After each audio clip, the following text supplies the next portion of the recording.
आज भी हमारे इस कक्षा में आप सभी का स्वागत है। तो सबसे पहले हम परमेश्वर की स्तुति करेंगे और आज के कक्षा में हम प्रवेश करेंगे।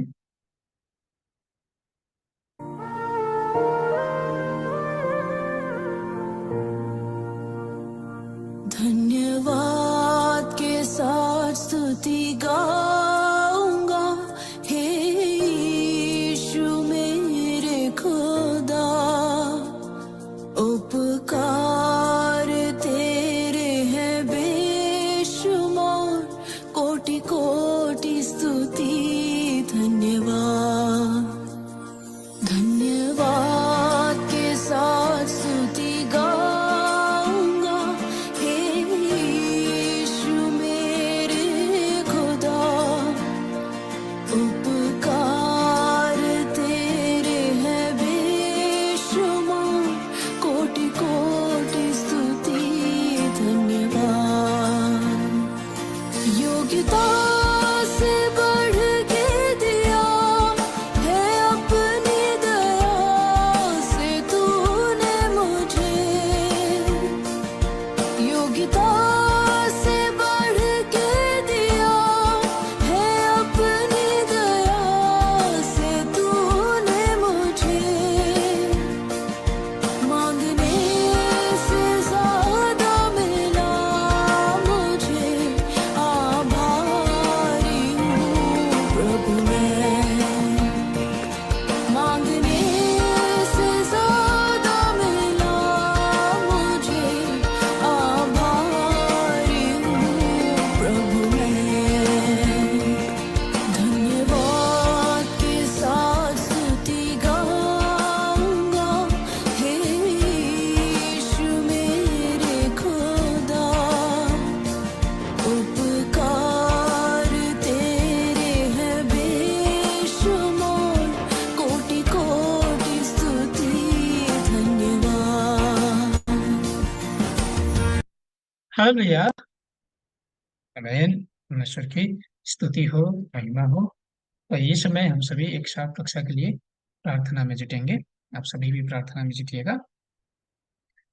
धन्यवाद के योग्य महान नया आकाश नया पृथ्वी के सृष्टिकर्ता पिता परमेश्वर, धन्यवाद चढ़ाते हैं पिता। आज भी परमेश्वर ने हमें प्रकाशित वचन के समक्ष लेकर के आया है और इन वचनों के माध्यम से सत्य और झूठ, दूसरे आगमन की भविष्यवाणी और उसकी वास्तविकताओं को हम एक एक करके स्पष्ट रूप से जान पा रहे हैं पिता। और इन वास्तविकताओं को देख करके इन वास्तविकताओं को स्वीकार करने के लिए यहाँ पर उपस्थित संपूर्ण विश्वासियों को सहायता कीजिए पिता, कि दूसरे आगमन के वो प्रतिज्ञाएं जो आज से 2000 वर्ष पहले की गई थी, वो आज अगर पूरी हो रही है तो उनको देख करके महसूस किया जा सके और स्वीकार किया जा सके पिता। सहायता कीजिए। निरंतर हर एक युग में परमेश्वर वाचा पालन करने वाले को आशीष और वाचा पालन न करने वाले को दंड देते आ रहा है पिता। तो दूसरे आगमन के समय, प्रभु यीशु के आने के समय, उस समय नई वाचा को पालन करके आशीष प्राप्त करने वाले विश्वासी बन सके, इसमें सहायता कीजिए पिता। ना कि नई वाचा को उल्लंघन करके, विद्रोह करके दंड पाने वाले, फैसले में पड़ने वाले विश्वासी बनने से रोकिए पिता। सहायता कीजिए। आज भी हमें अपनी पवित्र आत्माएं साथ में भेज दीजिए पिता, ताकि इन वचनों को हम सही रूप से समझ सके, मनन कर सके और अपने व्यवहार में, विश्वास के जीवन में लागू कर सके। सबसे महत्वपूर्ण उद्धार के स्थान को पहचान सके पिता, बाइबल के अनुसार पहचान सके। सहायता कीजिए। संपूर्ण चीजों के लिए आज भी धन्यवाद देते हुए संपूर्ण विनती प्रार्थनाएं उद्धारकर्ता प्रभु यीशु ख्रिस्ट के नाम में चढ़ाते हैं। आमीन। चलिए आप सभी आज के वचन में प्रवेश करते हैं। उससे पहले हम क्या करेंगे, पिछली बार जो हमने सीखा था उसको हम पुनः दोहराने का प्रयास करें। पिछली बार हमने किस विषय में सीखा था? पिछली बार का हमारा शीर्षक क्या था? याद है आप सभी को? कि भूल गए? वाचा पालन करने वाले व्यक्ति और वाचा पालन न करने वाले व्यक्ति का नतीजा, ये हमने सीखा था। व्यवस्था विवरण 28 अध्याय को आप में से किसी ने पढ़ा बाद में, कक्षा के बाद? हम्म अगर आप सभी एक बार पढ़ेंगे तो और स्पष्ट होगा। तो वहां पर अगर हम देखें तो वाचा पालन करने वाले और वाचा पालन ना करने वाले दोनों का निष्कर्ष क्या होगा, नतीजा क्या होगा, अंतिम परिणाम क्या होगा, वो लिखा गया है। वाचा पालन करने वाला का नतीजा क्या है, परिणाम? वाचा जो पालन करते हैं वो, विचार कीजिए, युद्ध में विजयी होते हैं, युद्ध में विजयी। और उसके बाद सब प्रकार के आशीष प्राप्त करते हैं, परमेश्वर उनके साथ में रहता है, जो वाचा को पालन करते हैं वे लोग के साथ। परंतु विपरीत, जो वाचा पालन नहीं करते वे लोग युद्ध में विजयी होते हैं? नहीं, हार जाते हैं, हार जाते हैं। और उनको आशीष प्राप्त होती है? नहीं, नहीं, हर प्रकार के शाप प्राप्त होते हैं, ये बताया गया है। और हारने के बाद क्या परमेश्वर उनके साथ रहेगा? नहीं रहेगा, परमेश्वर अपना निवास स्थान परिवर्तन करेगा। ये बात है, ये बात है। तो पुराने नियम से ही ये चीजें होते आ रही हैं। परमेश्वर के चुने हुए लोग क्या करते हैं? परमेश्वर को विद्रोह करते हैं, वाचा का पालन नहीं करते। वाचा का पालन ना करने का नतीजा क्या हुआ? कि अन्य जाति आकर के चुने हुए लोगों पर आक्रमण करके युद्ध में जीत लेता है, विनाश कर देता है। यही है। और बाद में जो वचन अनुसार अगर चले तो युद्ध में उनकी जीत होती है। इतिहास में अगर हम देखें तो पुराने नियम के समय में ऐसा ही होता है। और दूसरे आगमन के समय भी युद्ध है, युद्ध। आप सभी को मालूम है कि बाइबल में, मत्ती की पुस्तक में भी 24 अध्याय में युद्ध की प्रतिज्ञा की गई है कि दूसरे आगमन के समय युद्ध होगा। परंतु वो युद्ध कौन सा युद्ध है? दो देश बीच के युद्ध है, विचार कीजिए। भारत पाकिस्तान बीच का युद्ध, रशिया यूक्रेन बीच का युद्ध, इसराइल पैलेस्टाइन बीच का युद्ध? नहीं, दो चरण में युद्ध है प्रकाश की पुस्तक में, प्रकाशित वाक्य की पुस्तक में। विद्रोही और विनाशकर्ता के मध्य पहला युद्ध, और उसके बाद विनाशकर्ता और उद्धारकर्ता के मध्य दूसरा युद्ध, दूसरे चरण का युद्ध। पहले चरण के युद्ध में कौन विजयी होता है? विद्रोही की विनाशकर्ता? हम्म, कौन विजयी होता है, याद है आप सभी को? विनाशकर्ता, विनाशकर्ता विजयी होते हैं। कारण क्यों? क्योंकि जो चुने हुए लोग हैं उन्होंने विद्रोह किया, वाचा का पालन नहीं किया। और वाचा पालन ना करने के कारण वे लोग हार गए, युद्ध में हार गए। और हारने के कारण उन पर विनाश किया गया, विनाशकर्ता के माध्यम से। तो पहले चरण में विनाशकर्ता ने विजय किया। और उसके बाद दूसरे चरण में कौन जीतता है? विनाशकर्ता और उद्धारकर्ता के समूह के बीच जब युद्ध होता है, आत्मिक लड़ाई, तो कौन विजयी होता है? उद्धारकर्ता समूह के लोग, बच्चा और कुछ भाई, ऐसा कहा गया है प्रकाशित वाक्य 12 अध्याय में। तो वे समूह के लोग विजय प्राप्त करते हैं। और विजयी होने के बाद अब क्या होता है? उसके बाद परमेश्वर का राज्य पृथ्वी पर खड़ा होता है, दूसरे आगमन के समय। परमेश्वर का राज्य कब खड़ा होगा? विजयी होने के बाद, विजेता के माध्यम से। तो ऐसे, तो दूसरे आगमन के समय वो विजेता दिखाई पड़ना आवश्यक है, विजेता लड़ करके जीतना आवश्यक है। और जीत करके उसके बाद परमेश्वर का राज्य, यीशु ख्रिस्ट का अधिकार आना आवश्यक है। उद्धार उसके बाद होगा, ये प्रतिज्ञा है। प्रकाशित वाक्य 12 में हमने देखा था। वैसे दूसरे आगमन के समय क्या वो विजेता दिखाई पड़ा है? विचार कीजिए, क्या विजेता ने लड़ा है, विरोधी विनाश करता दिखाई पड़े हैं? विचार कीजिए। यदि हाँ, क्या वो राज्य निर्माण हुआ है, 12 गोत्र निर्माण हुआ है? विचार कीजिए, कहाँ है? तो विश्व भर में से यदि हम 12 गोत्र देखें, कहीं नहीं है। किसी भी कलशी में आपने सुना है कि 12 गोत्र है? विचार कीजिए। यदि नहीं, तो क्या वो परमेश्वर का राज्य है जो दूसरे आगमन के समय सृष्टि किया जाना है, प्रतिज्ञा का राज्य, जहां पर 12 गोत्र है, वो राज्य है? तो इसीलिए मैं आशा करता हूं कि आप उस स्थान को बाइबल के अनुसार पहचान सकेंगे। और वो स्थान प्रकाशित वाक्य 21 अध्याय के नया आकाश नई पृथ्वी है, जिसे कोरियन भाषा में शिनसंजी कहा जाता है। वो स्थान, वहां पर विजेता है, वहां पर से प्रकाशित वचन संपूर्ण विश्व को गवाही दी जा रही है। और वहां पर 12 गोत्र है। तो इसीलिए मैं आशा करता हूं कि आप सभी इन वचनों को बाइबल के अनुसार देख के दूसरे आगमन के उद्धार के स्थान को पहचान सकेंगे पूर्ण रूप से। चलिए, रिवीजन को हम यहाँ तक रखते हुए आज के विषय में हम प्रवेश करेंगे। तो आज का विषय बहुत ही महत्वपूर्ण भी है और हम सभी के लिए बहुत ही लाभदायक, इसे जानना अति आवश्यक है दूसरे आगमन के समय के उद्धार के लिए। जो हमारा आज शीर्षक है मध्यमतः पाठ 6, पुरानी वाचा और नई वाचा के प्रतिज्ञा के पास्टर। पुरानी वाचा में भी एक प्रतिज्ञा के पास्टर थे और नई वाचा में भी एक प्रतिज्ञा के पास्टर है।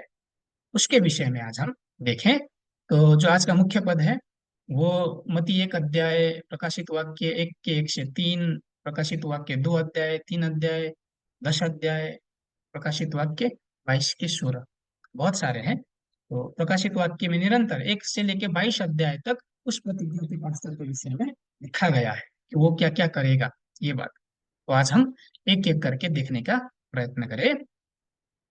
सबसे पहले प्रतिज्ञा का पास्टर। अब सभी, अगर हम विश्व में देखें, संसार में देखें, बहुत सारे पास्टर हैं, बहुत सारे पास्टर। परंतु प्रतिज्ञा का पास्टर कौन है, विचार कीजिए। प्रतिज्ञा का पास्टर, क्या सभी पास्टर प्रतिज्ञा के पास्टर हैं? विचार कीजिए। आप में से बहुत सारे हो सकते हैं कि पास्टर हैं। आप सभी के विषय में कहीं पर भी बाइबल में उल्लेख किया गया है कि आपका आना आवश्यक है? विचार कीजिए, है? नहीं है। प्रतिज्ञा का पास्टर कौन है? जिसके विषय में प्रतिज्ञा किया गया है। बाइबल में पहले से ही प्रतिज्ञा किया गया पास्टर प्रतिज्ञा का पास्टर है। पुरानी वाचा में एक पास्टर के विषय में प्रतिज्ञा किया गया था, जिसका आना आवश्यक था और आकर के वचन प्रचार करना आवश्यक था। वो पास्टर कौन थे? पहले आगमन के समय पुरानी वाचा के प्रतिज्ञा के पास्टर प्रभु यीशु, प्रभु यीशु। वो शरीर में आए और उन्होंने वचन प्रचार किया पहले आगमन के समय।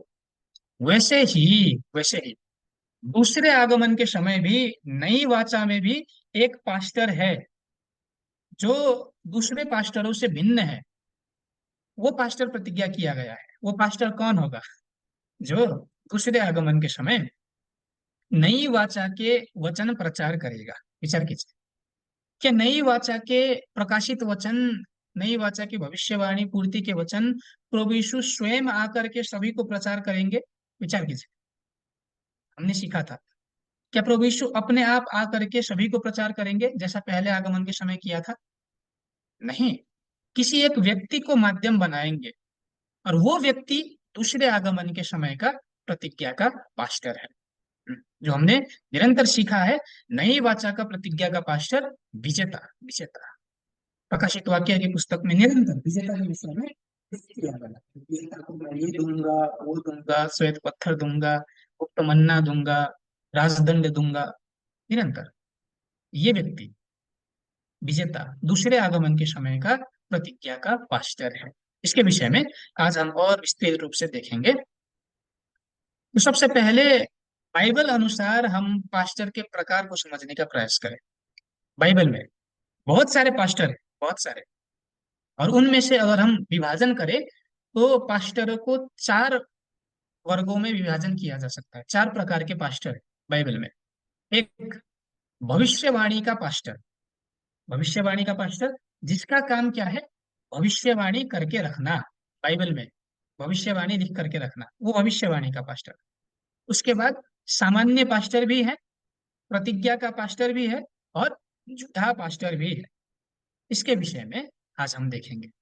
भविष्यवाणी का पास्टर, सामान्य पास्टर, प्रतिज्ञा का पास्टर और झूठा पास्टर। इसके विषय में देखें। सबसे पहले भविष्यवाणी का पास्टर कौन है? कि जो परमेश्वर भविष्य में पूरी करने वाली चीज है, परमेश्वर की भविष्य की योजनाएं, वो पहले ही बताने के लिए चयन किया गया पास्टर जो है वो भविष्यवाणी का पास्टर है। आसान भाषा में भविष्यवाणी लिखने के लिए जो प्रयोग किया गया पास्टर है अथवा वक्ता है वो भविष्यवाणी का पास्टर है बाइबल में। जैसे यशाया, यिर्मयाह, यहेजकेल, दानियेल लगायत जितने भी पुराने नियम के भविष्यवक्ता है, उन्होंने क्या किया? जो भविष्य में होने वाली चीज है उसको लिख करके रखा बाइबल में। तो वे लोग परमेश्वर की दृष्टि में कौन से पास्टर हुए? भविष्यवाणी के पास्टर, भविष्यवाणी के पास्टर, जो भविष्य वक्ताएं हैं। बाइबल में, बाहर के नहीं, बाइबल में, जिन्होंने भविष्यवाणी करके रखी। भविष्यवाणी, भविष्यवाणी लिखने वाले पास्टर, भविष्यवाणी के पास्टर बाइबल में। उसके बाद सामान्य पास्टर। सामान्य पास्टर कौन है? कि जो प्रतिज्ञा किए गए पास्टर के द्वारा पूरी की गई बातें प्रचार करने वाले पास्टर। जैसे प्रतिज्ञा का पास्टर आया, उस प्रतिज्ञा के पास्टर ने जो जो बोला गया था वो काम पूरा किया, और उस पूरे हुए वचन को निरंतर प्रचार करने वाले जो पास्टर है, वो सामान्य पास्टर है। जैसे आज के समय अगर हम थोड़ा उदाहरण लेकर के समझे, तो पहले आगमन के समय प्रतिज्ञा के पास्टर कौन थे? प्रभु यीशु। प्रभु यीशु। तो प्रभु यीशु ने जो जो काम पूरा किया, वो काम प्रचार करने वाले पास्टर सामान्य पास्टर है। जैसे विचार कीजिए, आज के समय जितने भी पास्टर हैं, वो कौन से वचन प्रचार करते हैं?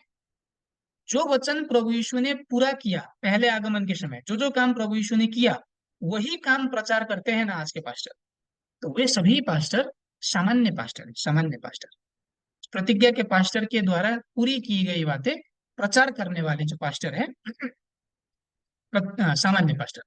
जैसे मूसा से लेकर के पहले आगमन के समय तक अगर हम देखें, तो मूसा की व्यवस्था को प्रचार करते आ रहे पास्टर, जिन्होंने निरंतर मूसा की व्यवस्था को प्रचार किया मूसा के समय से लेकर के प्रभु यीशु के समय तक, प्रभु यीशु के आने से पहले, वे सभी पास्टर सामान्य पास्टर, सामान्य पास्टर, परमेश्वर का ही वचन प्रचार करने वाले पास्टर। उसके बाद पहले आगमन के समय से लेकर के अगर दूसरे आगमन के समय तक अगर हम देखें, तो पहले आगमन के समय के घटनाओं को प्रचार करते आ रहे पास्टर, वे भी सामान्य पास्टर है। पहले आगमन के समय में ऐसा ऐसा घटा, प्रभु यीशु ने ये काम किया, लगाया था, हम जो मंडल कलशियाओं में सुनते आ रहे हैं जिन पास्टरों से, वे पास्टर क्या है? सामान्य पास्टर, सामान्य पास्टर, परमेश्वर की दृष्टि में। समझ रहे हैं? भविष्यवाणी का पास्टर जो भविष्यवाणी लिखता है बाइबल में। सामान्य पास्टर जो पूरी हुई चीजों को प्रचार करता है, लोगों को सुनाता है सुसमाचार के रूप में, वे पास्टर सामान्य पास्टर। उसके बाद प्रतिज्ञा का पास्टर क्या है? कि जिसे परमेश्वर ने बाइबल में पहले से ही प्रतिज्ञा किया है, वो पास्टर।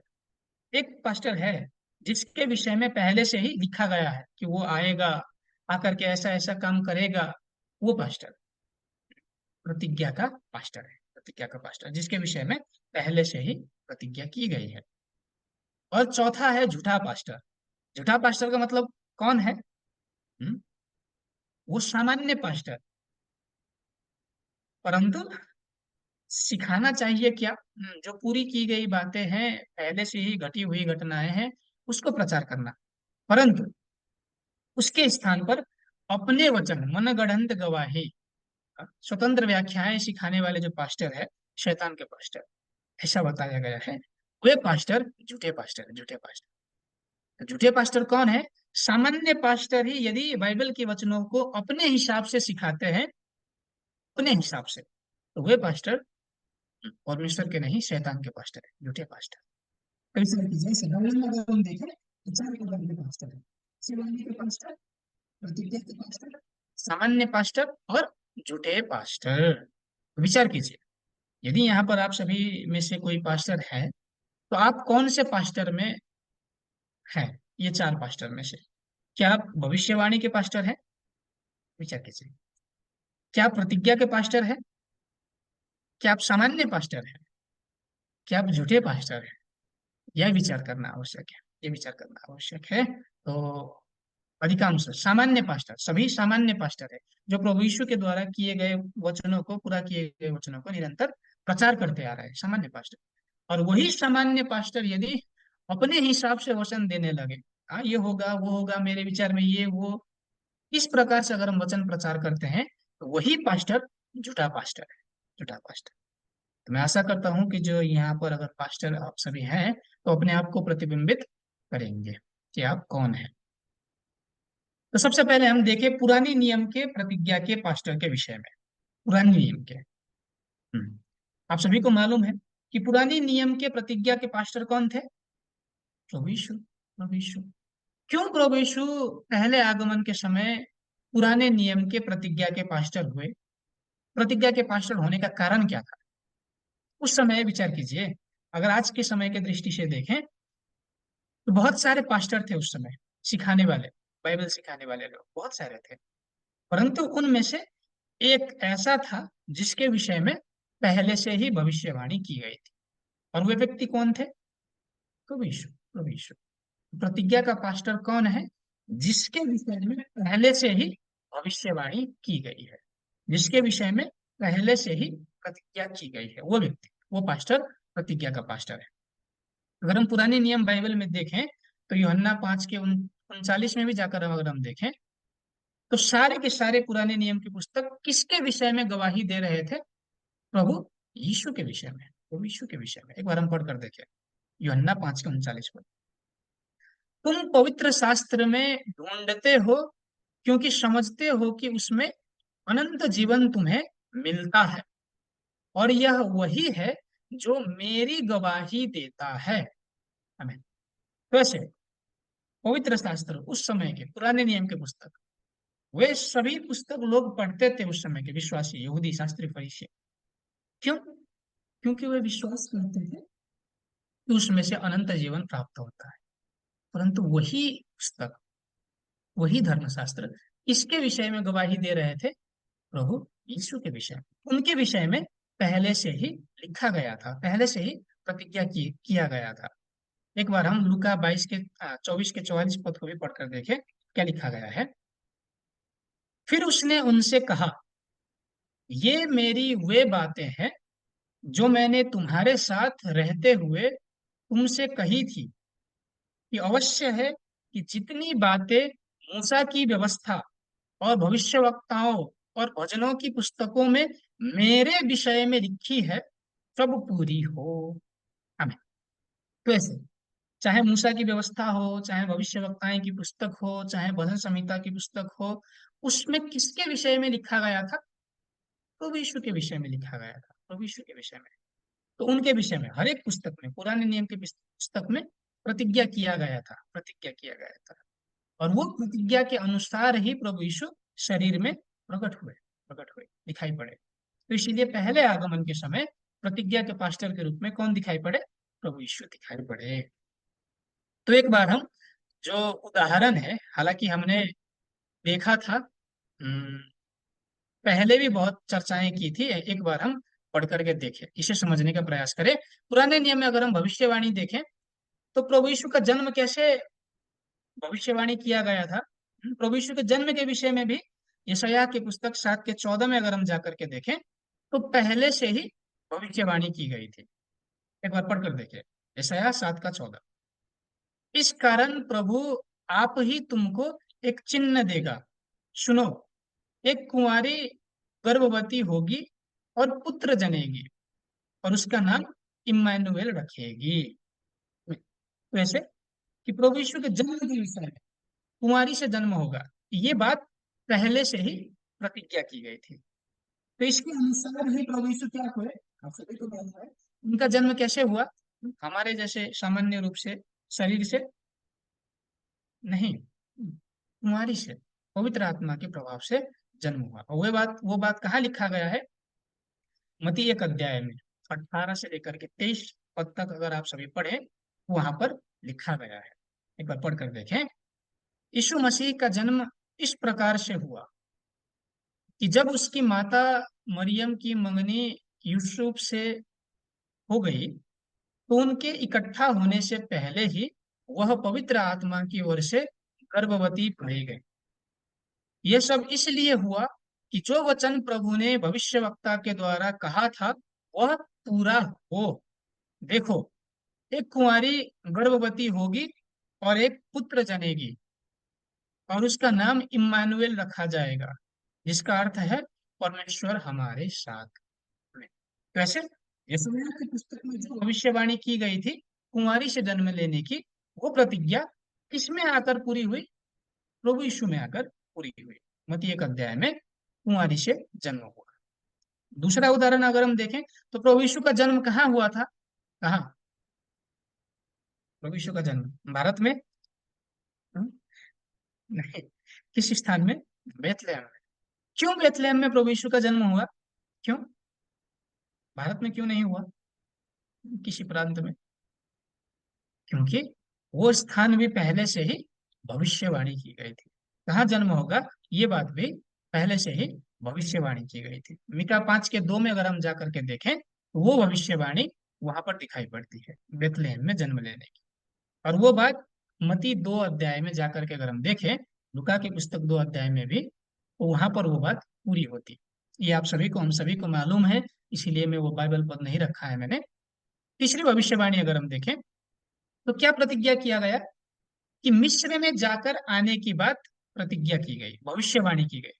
प्रभु यीशु मिस्र में जाकर के आएंगे, ये प्रतिज्ञा किया गया। एक बार हम पढ़कर देखें। जब इज़राइल बालक था, तब मैंने उससे प्रेम किया और अपने पुत्र को मिस्र से बुलाया। हमें परमेश्वर ने अपने पुत्र को कहाँ से बुलाया? मिस्र से बुलाया, मिस्र से। ये मिस्र से बुलाने की प्रतिज्ञा थी, तो ये पूरी होनी आवश्यक है कि नहीं? पूरी होनी आवश्यक है। अब विचार कीजिए, मिस्र से बुलाने के लिए क्या आवश्यक है? या तो मिस्र में जन्म लेना आवश्यक है, या फिर एक बार मिस्र में जा करके आना आवश्यक है। तब ये भविष्यवाणी पूरी होगी। अब विचार कीजिए, प्रभु यीशु का जन्म मिस्र में हुआ? हम्म? नहीं, बेथलेहम में हुआ।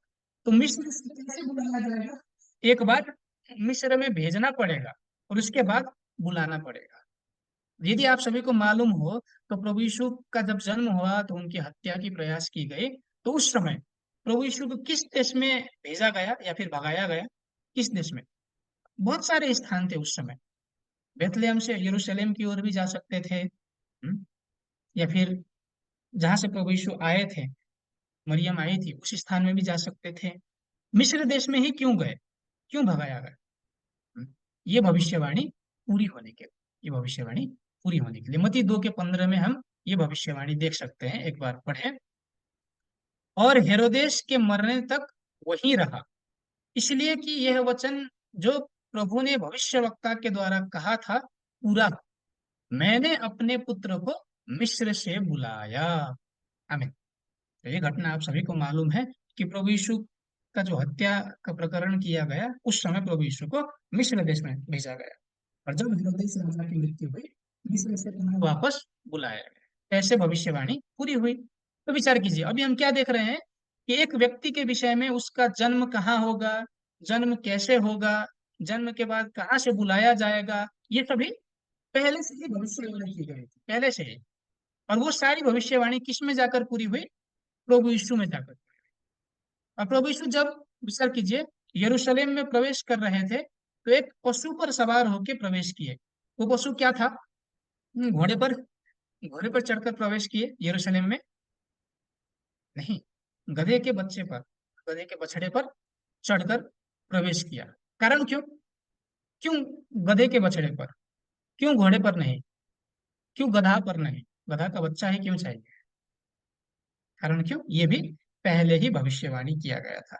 जकरिया की पुस्तक 9 के 9 में अगर हम जाकर के देखें, वहां पर गधे के बच्चे बछड़े पर चढ़ने की भविष्यवाणी की गई थी, चढ़कर आने की भविष्यवाणी। और वो बात मत्ती 21 अध्याय में जाकर के पूरी हुई। तो जो बात आप सभी को मालूम है, आप सभी ने सुना है, उसका पद मैंने नहीं रखा है, तो आप सभी सुनिए अच्छे से। वैसे गधे के बछड़े पर चढ़ने की भविष्यवाणी भी की गई थी, वो भी पहले आगमन के समय पूरी हुई। उसके बाद बीज बोने की प्रतिज्ञा। याद है आप सभी को, यिर्मयाह 31 के 27 में जब हमने सीखा था कि परमेश्वर 2 प्रकार के बीज बोएगा। और वो बीज कैसे पूरी हुई? प्रभु यीशु ने आकर के अच्छी बीज बोया। मत्ती 13 अध्याय में ये हम निरंतर सीखा था। तो ये भविष्यवाणी भी पूरी हुई। उसके बाद प्रकाशित वचन प्राप्त करके प्रचार करेगा, ये भविष्यवाणी थी। कोई एक व्यक्ति आएगा, वो प्रकाशित वचन को खाएगा, खुली हुई पुस्तक के वचन को, और प्रचार करेगा। यह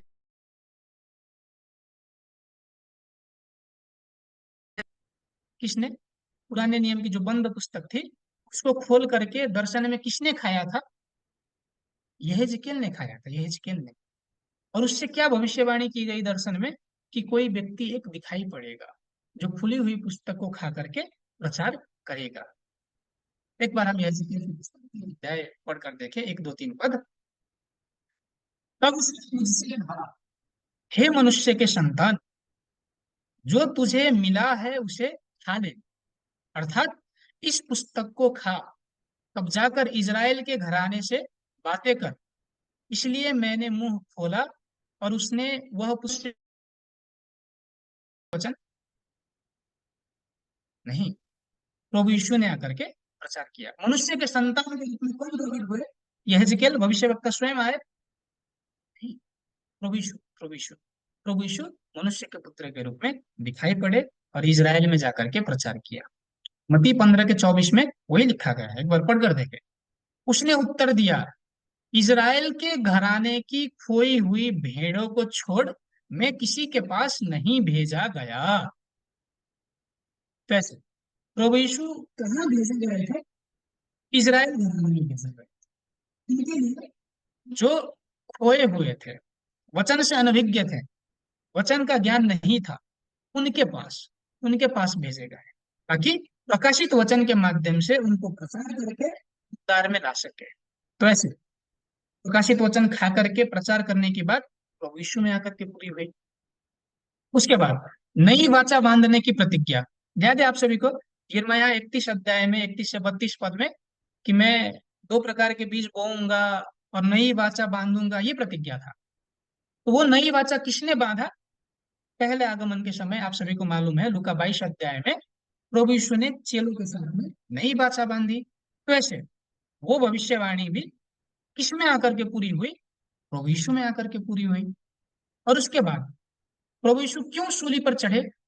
विचार कीजिए, हमारे पापों के लिए। परंतु वो बात भी पहले से ही भविष्यवाणी की गई थी, वो बात भी पहले से ही भविष्यवाणी की गई थी, सूली पर चढ़ेगा। भजन संहिता की पुस्तक 40 41 अध्याय आप सब अगर अच्छे से पढ़े तो वहां पर लिखा गया है। और उसकी पूर्ति हम अगर देखें तो 27 अध्याय में कैसे पूरा होगा वो दिखाई देगा। एक बार हम भजन संहिता की पुस्तक 40 के 6 से 7 पद तक पढ़कर देखें क्या लिखा गया है। मेल बलि और अन्न बलि से तू प्रसन्न नहीं होता, तूने मेरे कान खोद कर खोले हैं। होम बलि और पाप बलि तूने नहीं चाहा। तब मैंने कहा, देख, मैं आया हूँ, क्योंकि पुस्तक में मेरे विषय ऐसा ही लिखा हुआ है। हमें तो ऐसे जो पुराने नियम के समय में अगर हम देखें तो उस समय क्या किया जाता था? मेल बलि, अन्न बलि, पाप बलि दिया जाता था, ताकि पाप क्षमा हो, पाप प्रायश्चित हो। परंतु वे बलि परमेश्वर ने स्वीकार नहीं किया। वास्तव में पशु की बलि से क्या पाप क्षमा किया जा सकता है? पशु को बलि दे करके उससे पाप क्षमा हो सकता है? नहीं हो सकता, नहीं हो सकता। इसके लिए परमेश्वर ने क्या तैयार किया? एक शरीर तैयार किया, शरीर देह तैयार किया और उसको भेजा, ताकि वो बलि चढ़ सके पापों के लिए, पापों के लिए, मनुष्य के पापों के लिए सूली पर चढ़ सके। भजन संहिता 41 के 9 पद में भी एक बार जाकर हम देखें तो वहां पर जो प्रभु यीशु को धोखा देने वाले एक व्यक्ति है, एक चेला, याद है आप सभी को? मालूम है कि प्रभु यीशु के जो 12 चेले थे, वो 12 चेलों में से एक ने क्या किया? प्रभु यीशु को विश्वासघात किया, विद्रोह किया। उसके विषय में भी पहले से ही भविष्यवाणी थी कि वो ऐसा करेगा, वो भविष्यवाणी थी। भजन संहिता 41 के 9 में अगर हम जाकर के देखें तो वो बात लिखी गई है।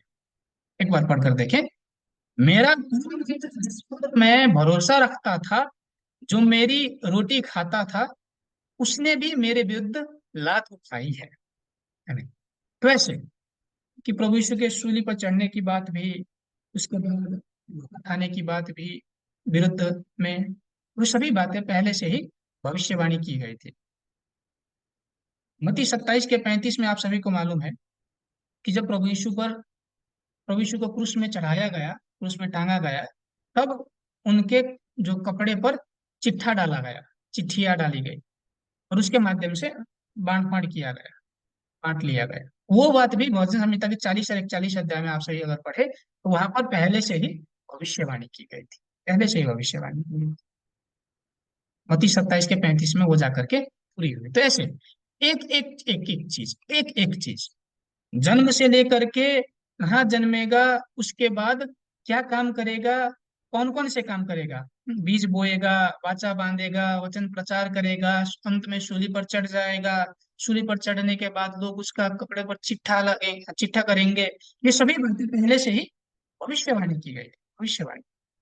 और वो सभी बातें जिस व्यक्ति में जाकर के पूरी हुई, जिस शरीर में जाकर के पूरी हुई, वो व्यक्ति प्रतिज्ञा का पास्टर था।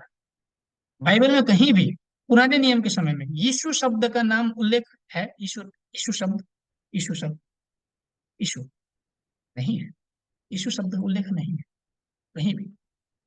परंतु वास्तविकता दिखाई पड़ने के समय घटनाएं थी कि कहाँ जन्मेगा, तो बेथलेहम में जन्मेगा। इसमें से पूरी हुई तो इसे कुंवारी से जन्मेगा, ये प्रतिज्ञा थी। कौन जन्मा? तो यीशु। मिस्र से बुलाएगा, ये प्रतिज्ञा थी। किसको बुलाया? तो यीशु को। सूली पर चढ़ने की प्रतिज्ञा थी। कौन चढ़ा? प्रभु यीशु। हम्म? बीज बोने की प्रतिज्ञा थी। किसने बोया? प्रभु यीशु ने।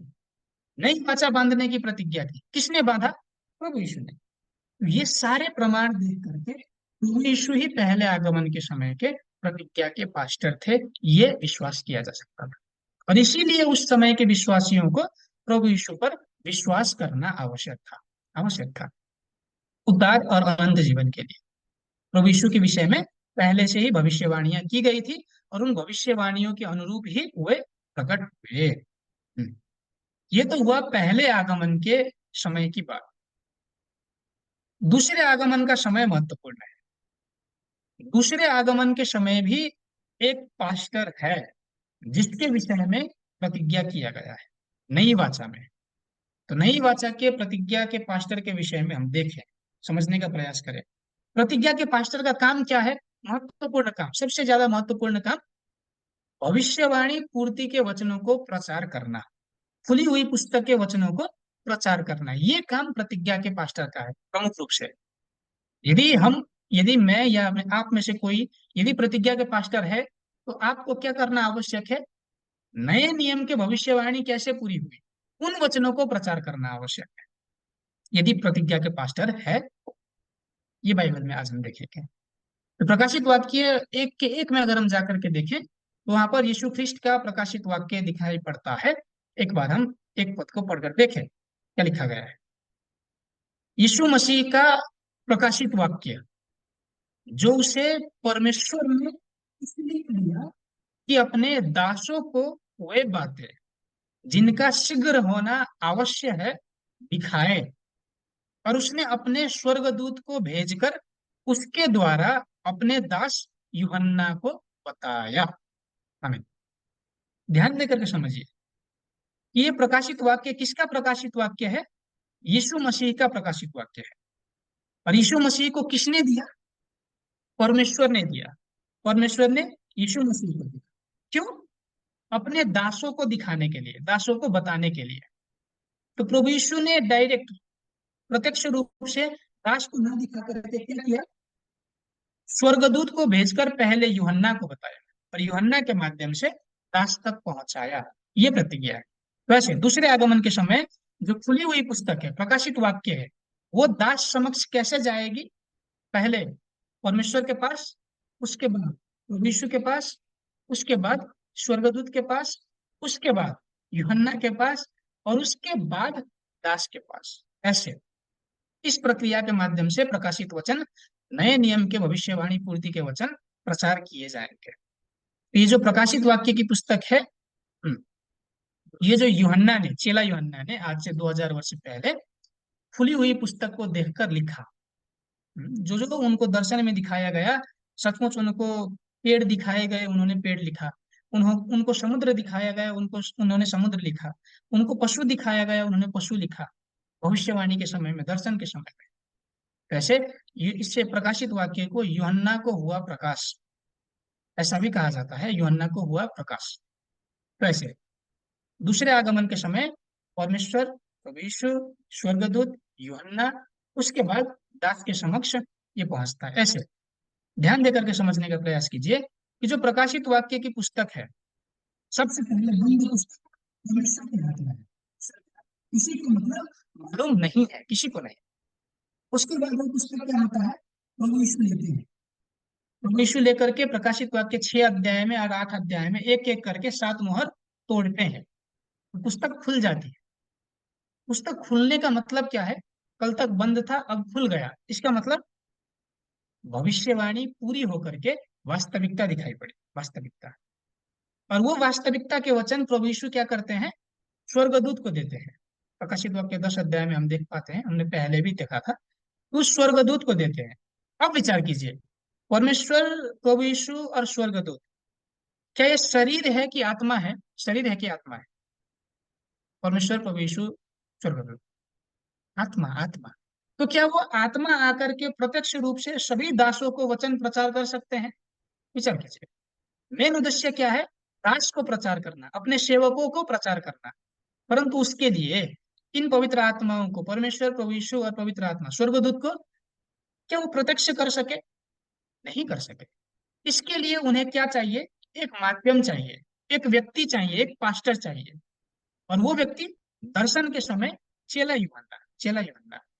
परंतु वास्तविकता के समय क्या वही चेला यूहन्ना जो आज से 2000 वर्ष पहले शरीर में जा चुका, मृत्यु हो गई, वही व्यक्ति आकर के पुनः उस वचन को खा करके प्रचार करेगा? नहीं। नया व्यक्ति आना आवश्यक है। जैसे पुराने नियम के समय में यहेजकेल ने खाया था खुली हुई पुस्तक को, यहेजकेल ने खाया था। परंतु वास्तविकता के समय कौन दिखाई पड़े? यहेजकेल स्वयं आकर के प्रचार किया कि एक नए व्यक्ति शरीर में दिखाई पड़े, प्रभु यीशु, प्रभु यीशु शरीर में दिखाई पड़े और उन्होंने वचन प्रचार किया। तो वैसे ही नए नियम के समय में भी नई वाचा को भी एक व्यक्ति को दिया जाएगा वो वचन, और वो वचन दास के समक्ष, परमेश्वर के सेवकों के समक्ष पहुंचाया जाएगा। और वो व्यक्ति 2000 वर्ष पहले का यूहन्ना नहीं, नया यूहन्ना, नया व्यक्ति, नया व्यक्ति। इसीलिए समझने में आसानी हो इसके लिए नया यूहन्ना ऐसे हम आसानी के लिए समझ सकते हैं। तो दूसरे आगमन के समय के प्रतिज्ञा का पास्टर कौन है? ये नया यूहन्ना, नया यूहन्ना, पुराना नहीं, परंतु जो जैसा काम यूहन्ना ने आज से 2000 वर्ष पहले किया, खा करके प्रचार किया, वैसा ही वास्तविकता के समय में एक पास्टर आएगा। वो पास्टर प्रकाशित वचन को खाएगा और सेवक समक्ष, दास समक्ष लेकर के जाएगा। वो प्रतिज्ञा का पास्टर दिखाई पड़ना आवश्यक है, आवश्यक है, नया यूहन्ना। ऐसे ये प्रकाशित वाक्य इस प्रकार से पहुंचती है दासों के समक्ष। अब विचार कीजिए, यहाँ हम कहाँ हैं? विचार कीजिए, हम कहाँ हैं? आप सभी यदि प्रकाशित वाक्य की पुस्तक को जानना चाहते हैं तो विचार कीजिए, किसे ढूंढना आवश्यक है, किसे पहचानना आवश्यक है? हम्म? यदि आप सभी ने प्रार्थना किया, परमेश्वर मुझे इन रहस्यों के विषय में बता दीजिए, परमेश्वर क्या कहेगा? जाओ, मैंने तो यीशु को दे दिया। परमेश्वर, प्रभु यीशु से आपने प्रार्थना की, प्रभु यीशु क्या कहेंगे? मैंने तो स्वर्गदूत को दे दिया। स्वर्गदूत से आपने मांगा, स्वर्गदूत मैंने तो यूहन्ना को खिला दिया, यूहन्ना से मांगा। तो हम है कहाँ वास्तव में? दास, दास में है, दास में, 5वें नंबर पर। तो अगर हम दास हैं तो हमें ये वचन किसके माध्यम से प्राप्त होगी? क्या परमेश्वर, प्रभु यीशु, स्वर्गदूत प्रत्यक्ष हमें देंगे? ऐसा बाइबल में उल्लेख किया गया है? नहीं, प्रत्यक्ष नहीं देंगे। किसी एक पास्टर के माध्यम से वो वचन प्रचार किया जाएगा। वो पास्टर सामान्य पास्टर नहीं है, प्रतिज्ञा का पास्टर है। पास्टरों में से भी प्रतिज्ञा का पास्टर, जिसके विषय में पहले ही उल्लेख किया गया है, नया यूहन्ना, उसको पहचानना आवश्यक है। वैसे जो प्रकाशित वाक्य है, ये अंत के समय में या फिर दूसरे आगमन के समय में अत्यंत महत्वपूर्ण है। ये काम, प्रकाशित वाक्य पूरा होकर के प्रचार होने का काम अत्यंत महत्वपूर्ण है। और इस समय यूहन्ना के समान प्रतिज्ञा के पास्टर के माध्यम से प्रभु यीशु का प्रकाशित वाक्य प्रचार कराया जाएगा। ये प्रतिज्ञा है, ये प्रतिज्ञा। विचार कीजिए, जो वचन ये प्रतिज्ञा के पास्टर नया यूहन्ना प्रचार करेंगे, क्या वो वचन नया यूहन्ना के वचन है, नया यूहन्ना के अपने मन के वचन है, या फिर प्रभु यीशु के द्वारा दिया गया वचन है? विचार कीजिए। जैसे हम प्रकाशित हमने संप्रेषण प्रक्रिया में क्या देखा, प्रभु यीशु खोल करके स्वर्गदूत को देते हैं और स्वर्गदूत यूहन्ना को देते हैं। तो यूहन्ना का काम क्या है? गवाही देना। कौन से वचन? जो प्रभु यीशु ने उसको दिया है, वो वचन, वो वचन गवाही देना। तो अंत के समय में, दूसरे आगमन के समय में ये महत्वपूर्ण है। दूसरे आगमन के समय में प्रभु यीशु के द्वारा भेजे गए प्रतिज्ञा के पास्टर को पहचानना आवश्यक है, और उसके माध्यम से प्रकाशित वाक्य को प्राप्त करना आवश्यक है। तो ये दास कौन है कि जिसको शीघ्र होने वाली चीज प्रचार किए जाएंगे। प्रकाशित वाक्य एक एक में अगर हम जाकर के देखें तो शीघ्र होने वाली चीजें दासों को बताई जाएगी। तो वो शीघ्र होने वाली चीज क्या है? प्रकाशित वाक्य की पुस्तक के पूरी अध्याय की घटना है। प्रकाशित वाक्य एक अध्याय से लेकर के 22 अध्याय की घटना है, जो भविष्य में होने वाली चीज है। वो चीज शीघ्र होने वाली चीज, गवाही दी जाएंगे यूहन्ना के माध्यम से, दास समक्ष पहुंचाया जाएगा। और वे दास वास्तव में कौन है? हम्म, आत्मिक नया इज़राइल के 12 गोत्र, 1,44,000, उनके समक्ष ये वचन पहुंचाया जाएगा। 1,44,000 और श्वेत वस्त्र की भीड़। एक बार हम 3 और 4 पर पढ़कर देखें। जब तक हम अपने परमेश्वर के दासों के माथे पर मुहर ना लगा दें, तब तक पृथ्वी और समुद्र और पेड़ों को हानि ना पहुंचाना। जिन पर मुहर दी गई, मैंने उनकी गिनती सुनी, अर्थात इज़राइल की संतानों के सब गोत्रों में से 1,44,000 पर मुहर दी गई। हमें तो दूसरे आगमन के समय इज़राइल पुनर्निर्माण किया जाएगा। और वो पुनर्निर्माण किया गया, पुनर्सृष्टि किया गया इज़राइल कौन है? आत्मिक नया इज़राइल। उस इज़राइल में 12 गोत्र दिखाई पड़ेंगे, और 12 गोत्र में से 1,44,000 दिखाई पड़ेंगे। और उन 1,44,000 के माथे पर परमेश्वर का छाप है, वचन का छाप, परमेश्वर का छाप। तो वैसे दूसरे आगमन के समय 1,44,000 के माथे पर जो छाप है वो क्या है? नए नियम के भविष्यवाणी पूर्ति के वचन उनके मन और हृदय में लिखा गया है, ये बात है। सचमुच इस ऐसे माथे पर परमेश्वर, विश्व ऐसा नहीं। याद है आप सभी को, हमने जब छाप सीखा था तब हमने सीखा था। तो वैसे दूसरे आगमन के समय उन पर पहुंचाया जाएगा। और किसके माध्यम से पहुंचाया जाएगा? यूहन्ना के माध्यम से। यूहन्ना के माध्यम से। होशे 12 के 10 में भी अगर हम जाकर के देखें तो वहां परमेश्वर ने क्या कहा है कि मैंने भविष्य वक्ताओं के माध्यम से बात की है। जो भविष्यवाणी करनी है, जो भविष्यवाणी होने वाली चीज है, उनको मैंने भविष्य वक्ताओं के माध्यम से दृष्टांतों में कहा है, ऐसा बताया गया है। तो ऐसे दर्शन के समय सचमुच चेला यूहन्ना खा रहे थे, वचन को खा करके प्रचार किया। परंतु वास्तविकता के समय यूहन्ना के समान एक नया व्यक्ति आना आवश्यक है, जो वचन को खा करके प्रचार करेगा। और उसी व्यक्ति को नया यूहन्ना कहकर हम संबोधित करते हैं। ऐसे तो यूहन्ना के स्थान पर आए हुए नए व्यक्ति, ऐसा थोड़ा लंबा होगा, इसीलिए नया यूहन्ना। तो दूसरे आगमन के समय जैसा कि चेला यूहन्ना ने खा करके प्रचार किया, वास्तविकता में भी एक व्यक्ति आना आवश्यक है जो खा करके प्रचार करेगा, नया यूहन्ना। ये प्रतिज्ञा का पास्टर है। प्रकाशित वाक्य 1 के 2 में अगर हम जाकर के देखें कि जो वचन यूहन्ना प्रचार करता है वो उसके अपने वचन नहीं है, नहीं है। पढ़कर देखें। जिसने परमेश्वर के वचन और यीशु मसीह की गवाही, अर्थात जो कुछ उसने देखा था उसकी गवाही दी हमें।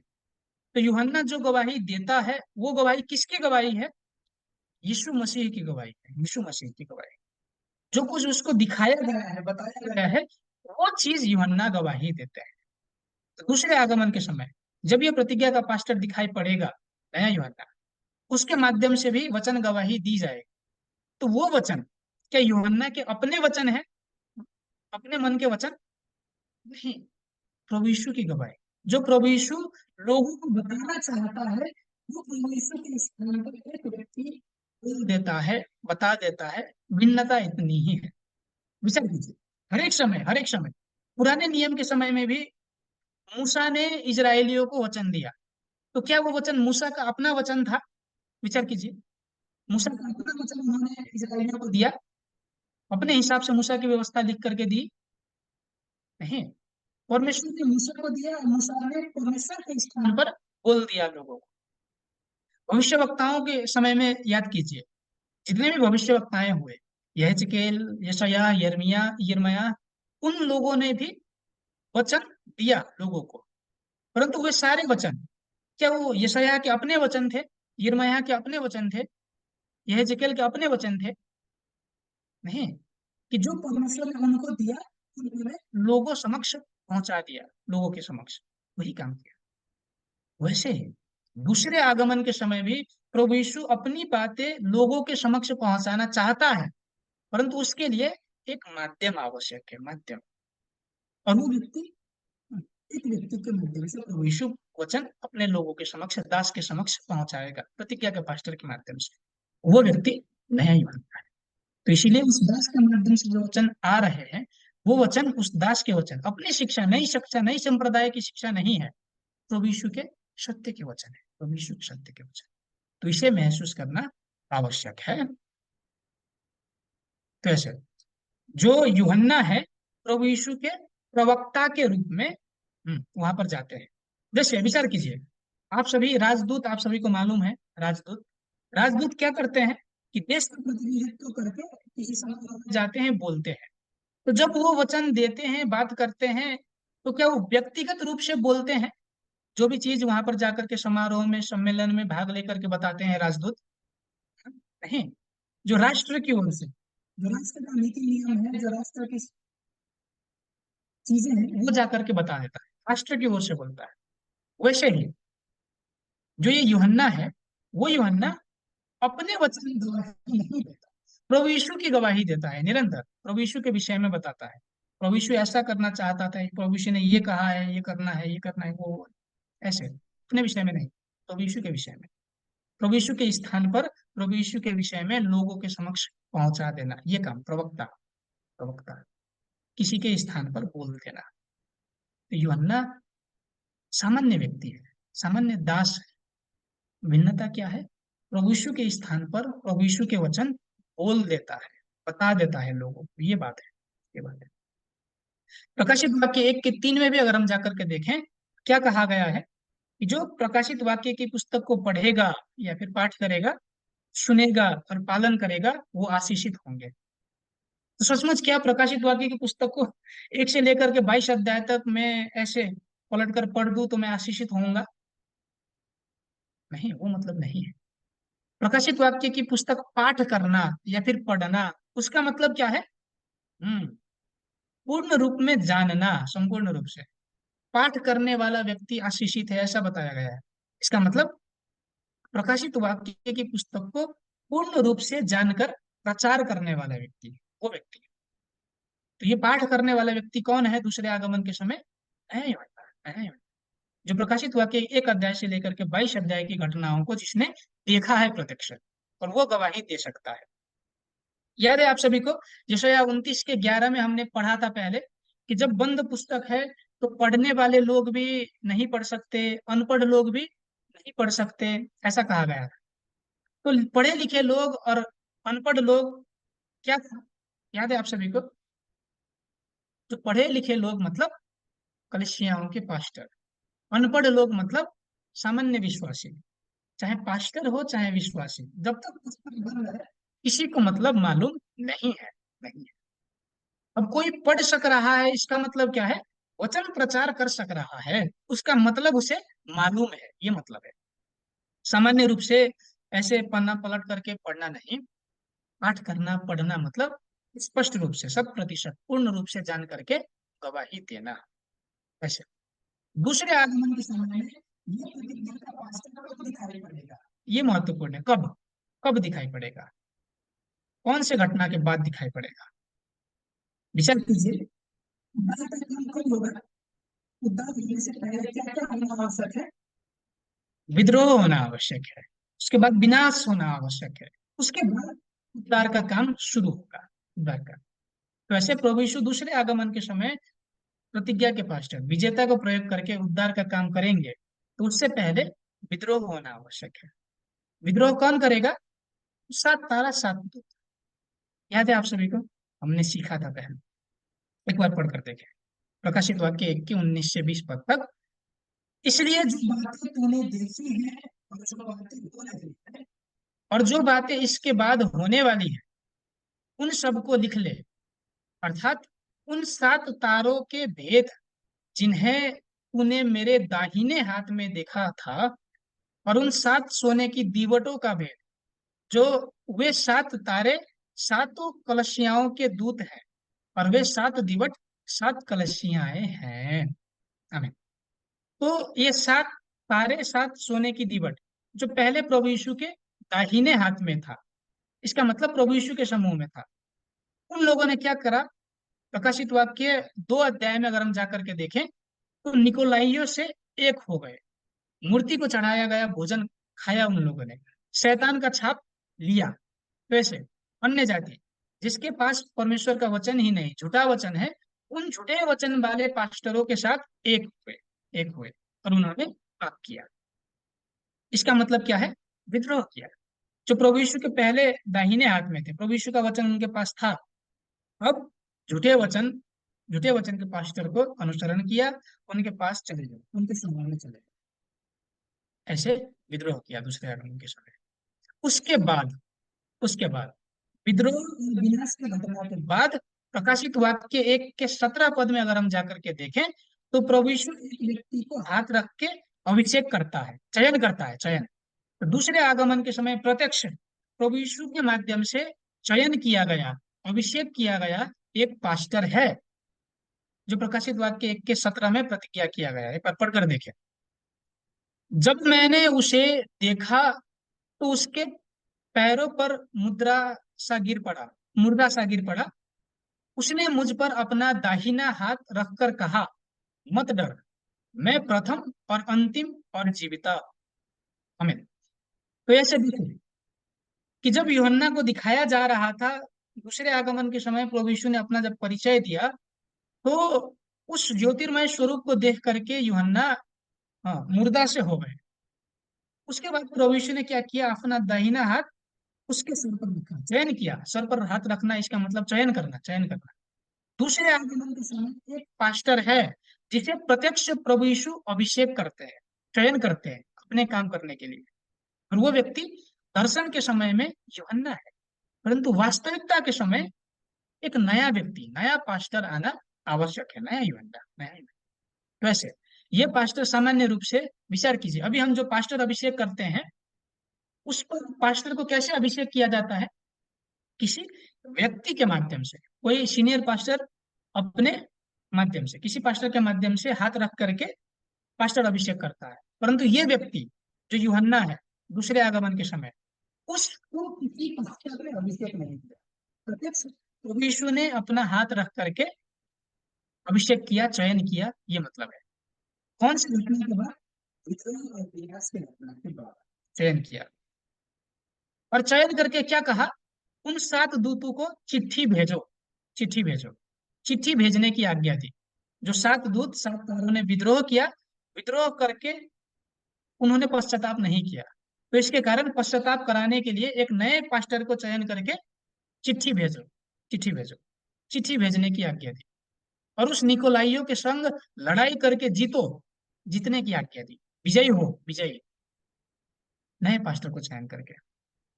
तो ऐसे प्रकाशित वाक्य 2 और 3 अध्याय में अगर हम जाकर के देखें, तो जो लड़ाई करके जीतेगा निकोलाइयों के साथ, उनको प्रकाशित वाक्य 2 और 3 अध्याय में 12 प्रकार के आशीष हैं वहां पर। 12 प्रकार के, जो लड़ाई करके जीतेगा उस पर 12 प्रकार के आशीष दूंगा। प्रकाशित वाक्य 2 के 17 में अगर हम जाकर के देखें, तो गुप्त मन्ना दूंगा, अनंत जीवन का भोजन दूंगा, ये बताया गया था। गुप्त मन्ना का मतलब क्या है? याद है आप सभी को? अनंत जीवन का भोजन।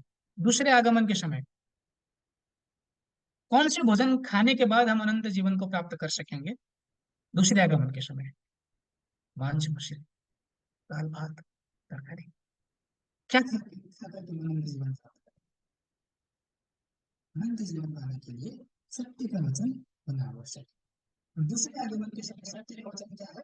नए नियम के भविष्यवाणी पूर्ति के वचन।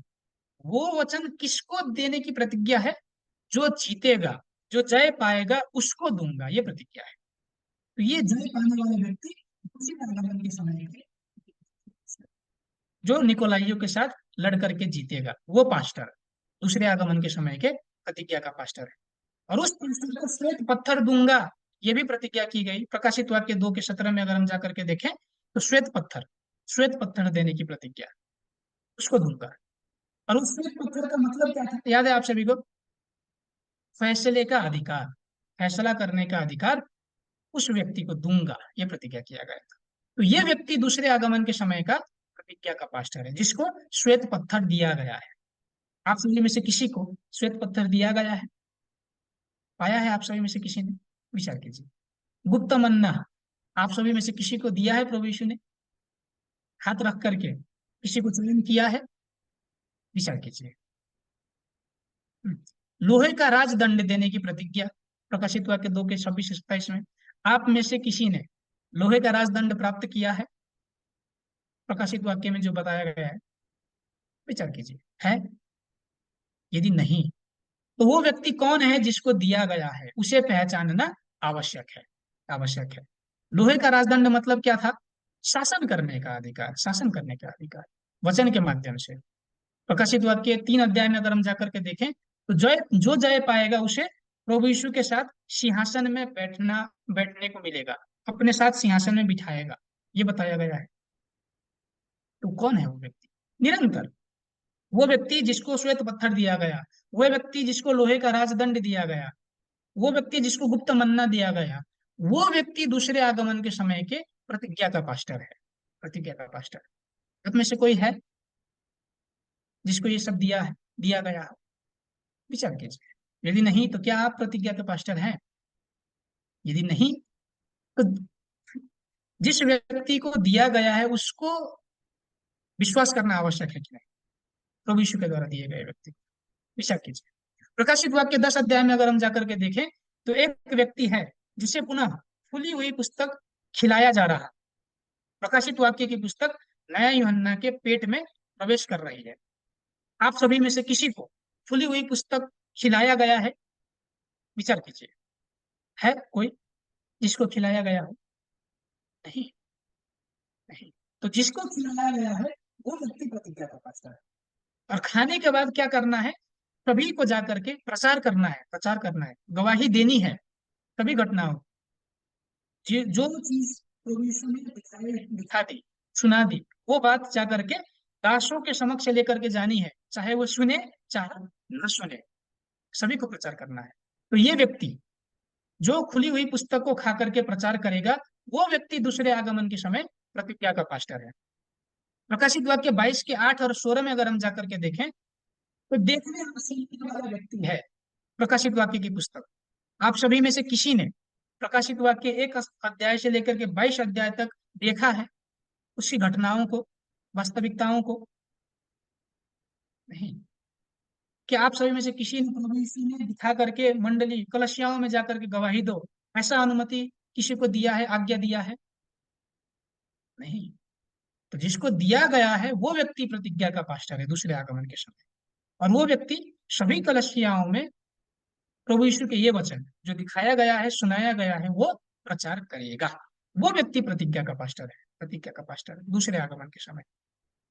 मत्ती 24 के 45 से 47 में अगर हम जाकर के देखें तो प्रभु यीशु ने क्या प्रतिज्ञा की? काल के समय विश्वास योग्य और बुद्धिमान दास भेजूंगा, उसके पास अपना भोजन दूंगा। हम्म, और वो अपने चाकरों को जाकर के भोजन देगा, ये बताया गया था मत्ती 24 अध्याय में।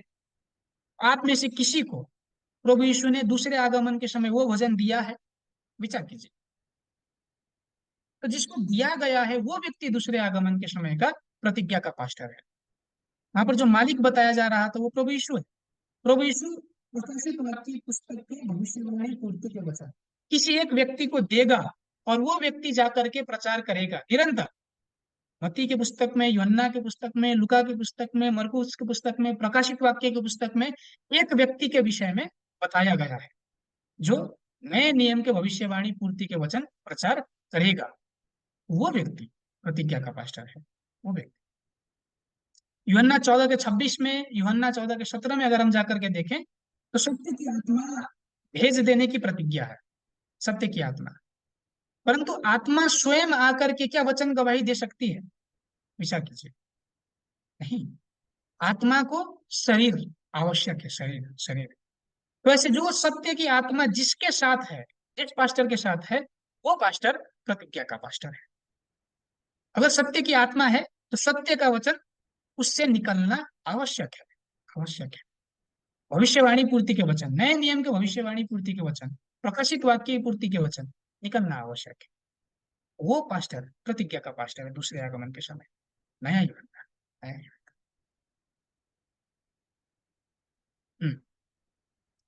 यूहन्ना 14 के 26 और 17 में आप सभी ढूंढ करके पढ़िएगा। तो नए यूहन्ना को अगर हम देखें तो प्रकाशित वाक्य 12 अध्याय में अजगर की भीड़ से लड़ करके जो विजयी हुआ है, वो पास्टर दूसरे आगमन के समय प्रतिज्ञा का पास्टर है। क्या आप सभी में से किसी को मालूम है अजगर का भीड़ क्या है? अजगर की भीड़ की वास्तविकता क्या है? यदि नहीं तो क्या लड़ करके जीता जा सकता है? नहीं जीता। दूसरे आगमन के समय वो अवसर पाना जितने बड़ा है और जीता, वो पास्टर प्रतिज्ञा का पास्टर है। प्रकाशित वाक्य 12 के 1 से 2 में अगर हम जाकर के देखें तो सूर्य चंद्र तारा पहने हुए एक स्त्री दिखाई पड़ती है। वो स्त्री एक बच्चे को जन्म देती है और वो बच्चा लोहे का राजदंड लेकर के शासन करता है। वो बच्चा कौन है? वही बच्चा दूसरे आगमन के समय प्रतिज्ञा का पास्टर है, जिसके पास लोहे का राजदंड है। कौन है वो लोहे का राजदंड वाला व्यक्ति? उसे पहचानना आवश्यक है। ऐसे प्रकाशित वाक्य 15 अध्याय में अगर हम जाकर के देखें, विजेता के माध्यम से साक्षी के तंबू का पवित्र मंदिर निर्माण किया जाया जाता है। हम्म। साक्षी के तंबू का पवित्र मंदिर जो निर्माण करता है, वो व्यक्ति प्रतिज्ञा का पास्टर है, ऐसा बताया गया है। 16 अध्याय में अगर हम जाकर के देखें तो विद्रोही और विनाशकर्ता पर फैसला किया जाता है। प्रकाशित वाक्य 18 अध्याय में बेबीलोन पर फैसला किया जाता है। जिस पास्टर के माध्यम से, जिस पास्टर को प्रयोग करके ये काम करते हैं परमेश्वर प्रभु यीशु, वो पास्टर प्रतिज्ञा का पास्टर है। ऐसे हर एक अध्याय में, 1 से लेकर के 22 अध्याय में। प्रकाशित वाक्य 14 और 7 अध्याय में अगर जाकर के देखें तो परमेश्वर के बीज द्वारा जन्मे हुए व्यक्ति को कटनी करके छाप लगा करके 12 गोत्र सृष्टि करते हैं परमेश्वर। तो जिस पास्टर के माध्यम से 12 गोत्र सृष्टि कराते हैं प्रभु यीशु, वो पास्टर प्रतिज्ञा का पास्टर है। वो पास्टर तो विचार कीजिए, 12 गोत्र आप सभी में से किसी ने सृष्टि किया है? कहीं पर भी आपने सुना है? यदि नहीं तो अगर गवाही आ रही है, उसे स्वीकार करना आवश्यक है, स्वीकार करना आवश्यक। वैसे दूसरे आगमन के समय सृष्टि होने वाला परमेश्वर का राज्य क्या है? 12 गोत्र, आत्मिक नया इजराइल 12 गोत्र। वैसे प्रतिज्ञा के पास्टर विजेता और 12 गोत्र को ढूंढना, ढूंढना आवश्यक है और उस 12 गोत्र में जाकर के रहना आवश्यक है, ताकि हम पाप क्षमा पाकर उद्धार और स्वर्ग में पहुंचे, वास्तव में दूसरे आगमन के समय परमेश्वर के राज्य में प्रवेश कर सके। 12 गोत्र में, 12 गोत्र में विजेता को पहचानना आवश्यक है, नया यूहन्ना को पहचानना आवश्यक है, क्योंकि वो प्रतिज्ञा के मास्टर है। वैसे बाइबल के अनुसार सृष्टि हुआ वो स्थान 12 गोत्र कहाँ है? शिनसन जी में है, शिनसन जी में। नया आकाश नया पृथ्वी में ये वास्तविकता कोरिया में आज दिखाई पड़ी है। वहां से ये सारे वचन गवाही आ रहे हैं। वहां प्रतिज्ञा का पास्टर है, वहां विजेता है, वहां पर 12 गोत्र है, सभी चीज जो बाइबल में उल्लेख की गई थी। तो इसीलिए बाइबल के अनुसार दिखाई पड़ा वो स्थान शिनसन जी है, उद्धार का स्थान। शिनसन जी यीशु की कलशी पूरा नाम। ऐसे तो मैं आशा करता हूँ कि इन वचनों के माध्यम से थोड़ा कठिन है, सहज हो रहा होगा आप सभी को, परंतु वास्तविकता यही है, वास्तविकता यही है कि जो 2000 वर्ष पहले से प्रभु यीशु प्रतिज्ञा करते आ रहे थे, वो वास्तविकता आज एक पास्टर के माध्यम से दिखाई पड़ी है। और उस पास्टर को पहचान करके बाइबल के अनुसार अगर है तो उसी स्थान पर जाना आवश्यक है, जाना आवश्यक है। तो चलिए आज के वचन को यहाँ तक रखते हुए प्रभु के द्वारा सिखाए गए प्रार्थना के माध्यम से अंत करेंगे। हे हाम्रा पिता जो स्वर्गमा हुनुहुन्छ, तपाईँको नाम पवित्र होस्, तपाईँको राज्य आओस्, तपाईँको इच्छा स्वर्गमा पूरा भए जस्तै यस पृथ्वीमा पूरा भएको होस्। हामीलाई आज हाम्रो दैनिक भोजन दिनुहोस्, हाम्रा अपराध क्षमा गर्नुहोस् जसरी हामीले आफ्ना अपराधीहरूलाई क्षमा गरेका छौँ। हामीलाई परीक्षामा पर्न नदिनुहोस् तर दुष्टबाट छुटाउनुहोस्, किनभने राज्य पराक्रम र महिमा सदा सर्वदा तपाईँकै हुन्। आमेन। परमेश्वर को महिमा स्वरूप हम ताली चढ़ाएंगे। आप सभी आराम कीजिएगा। दूसरी कक्षा में हम पुनः भेंट करेंगे।